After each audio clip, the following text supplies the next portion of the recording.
Salut, j'espère que vous allez bien. Moi ça va super bien car waouh, les retours sur ma première vidéo YouTube, mais ça fait tellement plaisir, il y a tellement d'amour et tout. Je pensais pas avoir autant de vues et tout pour ma première vidéo. Donc vraiment bah merci, c'est trop sympa. Enfin bref voilà, donc je suis trop contente. Le décor a changé car j'ai changé de maison. Par en divorcé, tu connais. Enfin bref voilà, ce n'est pas ma chambre parce que maintenant dans ma chambre il n'y a pas de lumière. Donc aujourd'hui je vous raconte ma vie, mais vous ne savez toujours pas de quoi je vais parler. Aujourd'hui je vais vous parler du sport. Enfin plutôt de mon parcours sportif. Mon parcours sportif, ouh. Alors je ne suis pas la sportive de haut niveau, vous savez qui a gagné plein de médias. Je vous parle de mon parcours sportif. Et oui, car j'adore le sport et je trouvais ça cool comme deuxième vidéo de parler du sport, de ce que j'aime, de ma passion. Mais avant de vous parler de mon sport qui est ma passion, je vais vraiment vous dire toute mon évolution sportive, vous voyez. J'ai commencé la danse en CP, c'était mon premier sport. J'ai toujours voulu faire de la danse depuis que je suis petite, donc j'ai commencé en CP. Et j'ai vraiment adoré, c'était vraiment mon sport préféré. J'étais la première année de danse, j'ai fait un gala et tout, donc le gala en plus, il y avait des projecteurs sur nous, on avait des costumes, le truc cool quoi, c'était trop bien. Donc c'était vraiment, j'avais beaucoup aimé. La deuxième année c'était plutôt cool aussi parce que donc la danse en fait pendant 2 ans j'étais donc en éveil, donc là où tu commences à apprendre la danse, voir déjà plus tard donc, dans quelle filière de danse tu vas aller et tout. Donc pendant ces 2 années j'ai fait ça. Et ma troisième année de danse, donc il fallait choisir si je m'orientais vers le jazz ou vers le classique. Moi, bien sûr, danseuse étoile, je me suis dit, je vais vers le classique. Je commence le classique et tout. Donc au début c'est cool, je m'amuse bien, enfin j'aime bien. Et puis petit à petit, disons que je ne sais pas si c'est un problème ou si c'est une qualité, mais je suis très perfectionniste, voire trop perfectionniste. Et le souci, c'est qu'il y avait des choses que je n'arrivais pas à faire en danse classique parce que c'est beaucoup de précision, les mouvements faut que ce soit gracieux et moi j'avais du mal à faire certaines positions et ça me mettait mal, enfin honnêtement je sais pas faire et je voyais tout le monde qui y arrivait et je me suis dit ouais là t'as un problème aussi. Donc à la fin de chaque cours je me retrouvais en pleurs. Ma professeure de danse elle m'a dit est-ce que tu voudrais essayer le jazz pour voir si ça te plaît plus. J'ai essayé le jazz sauf que mon problème, c'est que je me suis bloquée pour un truc. Vraiment un truc. Il fallait faire le dos plat et je n'ai jamais réussi à le faire.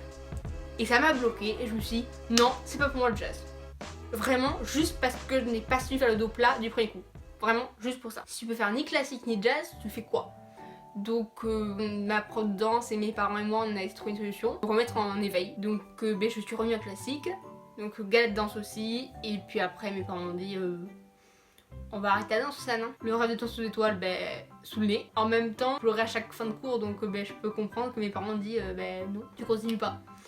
Donc voici pour mon premier chapitre pour la danse. Que j'ai arrêté la danse en fin CE2. Et il fallait que je trouve un sport pour le CM1. Je trouve ça important d'avoir une activité physique en dehors des cours. Car ça te permet d'avoir une bonne santé physique. Tu rencontres de nouvelles personnes et tout, donc c'est hyper important. Donc en CM1, je sais il faut que je trouve un sport. Pour mon sport de CM1, j'ai choisi le judo. En gros, que je vous explique, avant que je commence la danse en CP, mon père m'avait proposé de faire du judo, car lui-même avait fait du judo, donc il m'avait dit ça peut te plaire et tout. Je suis allée voir un cours, je me suis dit d'accord, ça c'est pas pour moi, ciao. Clairement voilà, je me suis dit non mais je veux pas regarder ça, je veux pas faire ça, enfin vraiment. Donc j'ai fait ma danse pour mes 3 ans, voilà. Et finalement, en CM1, mon père m'a proposé de faire du judo. Donc je lui ai dit ouais si tu veux. J'étais pas super emballée, mais je me suis dit je vais essayer de faire un cours et puis je vois si ça me plaît je le fais et si ça me plaît pas je ne le fais pas. Et donc j'ai fait ce premier cours de judo et je dois avouer que ça m'a plutôt plu. Je me suis dit oh c'est grave cool ce sport et tout, enfin je me sentais bien, ça m'a fait beaucoup de bien. Donc je me suis dit je continue. Je commence en CM1 judo et j'en fais jusqu'en fin 5ème, donc pendant 4 ans. Ça se passait plutôt bien, voilà, je faisais des petites compétitions et tout quand j'étais petite. Sauf que la dernière année, donc ma 4ème année, ça a été assez compliqué. Car je le faisais plus pour que mon père soit fier de moi et pas forcément pour moi. Ce qui n'est pas forcément une très bonne idée. Alors j'ai toujours été très compétitive, donc j'ai toujours aimé les compétitions. Quand tu grandis dans les grades de ceinture ou même quand tu grandis bien en âge, les compétitions elles sont plus compliquées. Tu n'as plus la petite compétition de ton club, c'est plus dans des grandes villes. Par exemple, je faisais 4 minutes de route et maintenant c'est 1h30 de route. J'exagère, mais voilà, c'est plus long et tout. Et c'est vrai que l'enjeu c'était pas le même, c'était plus juste pour une compétition entre deux clubs, c'était une compétition au niveau départemental. Et disons que petit à petit j'ai un peu perdu confiance en moi et je parlais de tous mes combats. Et quand tu perds vraiment tous tes combats et que tu n'en gagnes pas un seul, sachant que toutes tes potes à côté sont premières et tout, tu te dis ouais là il y a un problème. Et donc ça m'a vraiment fait pas confiance en moi, j'étais vraiment hyper mal. Et je me suis dit non voilà faut que tu arrêtes là. Donc je me suis arrêtée à la ceinture bleue. Donc la ceinture bleue, pour ceux qui ne connaissent pas, c'est ça a 2 ceintures de la ceinture noire. Donc en fait en gros la ceinture bleue, après il y a la ceinture marron et après il y a la ceinture noire. Donc j'étais pas loin de la ceinture noire si on va parler. Donc je me suis arrêtée. C'était de la danse à 2, donc de la danse en couple quoi. C'était de la danse en couple et donc ça m'a plutôt plu. Ça fait des danses qui bougent, donc c'était du rock, du cha-cha, de la valse, des choses comme ça. Donc j'ai vraiment beaucoup aimé, donc mon club était sympa. Enfin j'étais plutôt avec des adultes, il n'y avait pas un grand monde de mon âge. Donc voilà, mais c'était cool parce que j'entendais bien avec tout le monde. Mais après voilà, c'était pas non plus ma passion. Cette année-là, donc manière de césure pour le judo, ça m'a fait du bien et tout. Voilà, et donc en fin d'année donc de 4ème, je me pose la question, je me dis est-ce que je reprends le judo? Donc je me suis posé des questions, je me suis dit est-ce que tu reprends le judo? Est-ce que tu continues ça? Est-ce que tu fais un autre sport? Que je savais pas trop.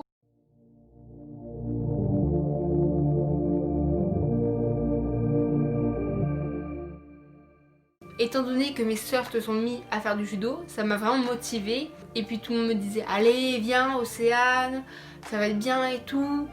Et puis en début octobre, j'ai dit ok, je recommence.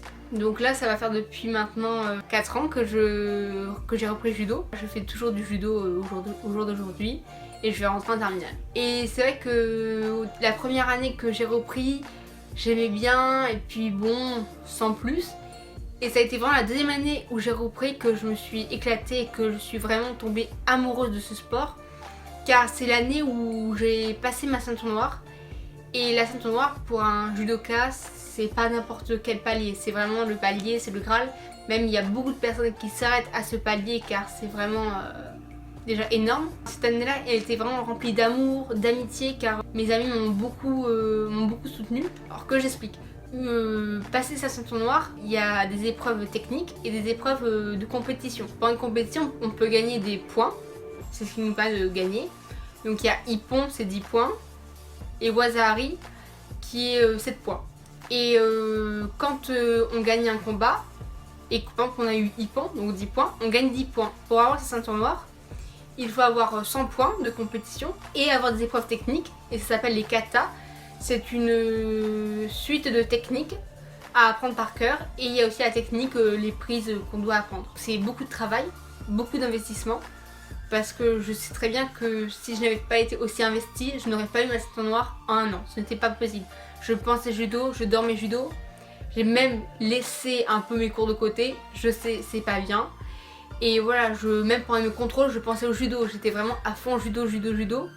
Mes amis, même au lycée, je leur parlais que de judo. C'est vraiment judo, judo, judo, judo.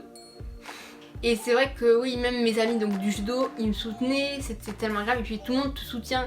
C'est vraiment, je t'aide, c'est beaucoup d'amour, beaucoup d'amitié. Puis surtout, c'est que j'ai la chance d'être dans un club qui prône l'amour, la bienveillance. Déjà, rien que le sport lui-même, donc le judo, il y a des valeurs bien précises comme la modestie, le contrôle de soi.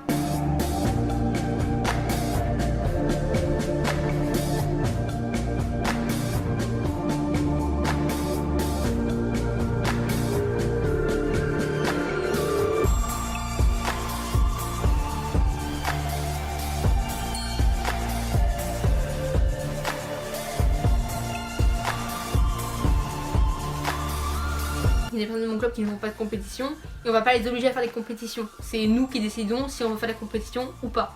Donc ça c'est vraiment génial. Et donc là cette année-là je devais passer mon 2e dan. Car il y a des ceintures au judo. Il y a blanche, un liseré jaune, 2 liserés jaunes, blanche jaune, jaune, jaune orange, orange, orange verte, verte, bleu, marron, noir. Et noir c'est le premier dan. Après il y a blanche rouge, c'est au 6e dan. Et après il y a rouge, c'est à partir du 9e dan. Et en tout il y a 10 dan. Et désolé, mais la ceinture noire n'est pas la ceinture la plus haut gradée, mais c'est la ceinture rouge. Et moi donc je voulais passer mon 2e dan cette année. Sauf qu'est arrivé mon ami le coronavirus. Et donc ça n'a pas pu se faire. Et c'est que pendant le confinement et même maintenant, ça me manque énormément en sport parce que c'est devenu vraiment ma passion. Je suis dingue de ce sport. Et ça fait presque 6 mois que je n'en fais plus. Et oui, ça me manque. C'est vraiment ce qui m'a donné envie de faire du sport. Parce que donc avant, j'ai jamais été une grande sportive. En 6ème, quand on devait aller faire du sport, je traînais des pieds. Je dis, oh, j'ai pas envie de mettre mes tennis. C'est vraiment pas motivée. Et c'est vrai que c'est vraiment à partir quand j'ai repris le judo en 3ème que j'ai commencé à aimer beaucoup le sport et que maintenant le sport soit vraiment une grande partie dans ma vie. Et même aujourd'hui, je ne me vois pas rien faire et être assis chez moi. Il faut que, même si bon là c'était compliqué, il faut que j'aille faire du vélo et tout. Et voilà, c'est quelque chose de très important pour moi le sport. Donc je continue encore le judo. Donc là, l'année qui arrive, là, donc je rentre en terminale. Et ça va être ma 8e année de judo. Et j'espère que malgré les conditions, nous allons pouvoir reprendre car c'est vraiment ma passion et ça me manque beaucoup. Voilà! J'espère que cette vidéo vous aura plu, qu'elle vous aura appris des choses, par exemple sur le judo, et que même pourquoi pas ça vous donne envie de le pratiquer. Ça agrandirait la famille du judo et j'en serais très contente. N'hésitez pas à laisser un pouce vers le haut, à vous abonner à ma chaîne, à laisser un commentaire pour me donner votre avis. Et puis voilà quoi. Dans ma dernière vidéo, je vous ai parlé d'une FAQ que je voulais faire. J'ai reçu donc quelques questions, mais pas assez pour faire une vidéo YouTube. Donc déjà, si vous avez d'autres questions, n'hésitez pas à les laisser en commentaire. Et pour compléter les questions que j'ai déjà eues, j'ai prévu sur mon compte Instagram que j'ai mis dans mon outro, ou que je vous mettrai en description si vous voulez, pour que vous puissiez me poser d'autres questions si vous avez des questions. Voilà, afin de participer à cette vidéo. Voilà, je vous fais de gros bisous. Ciao. Calme-toi.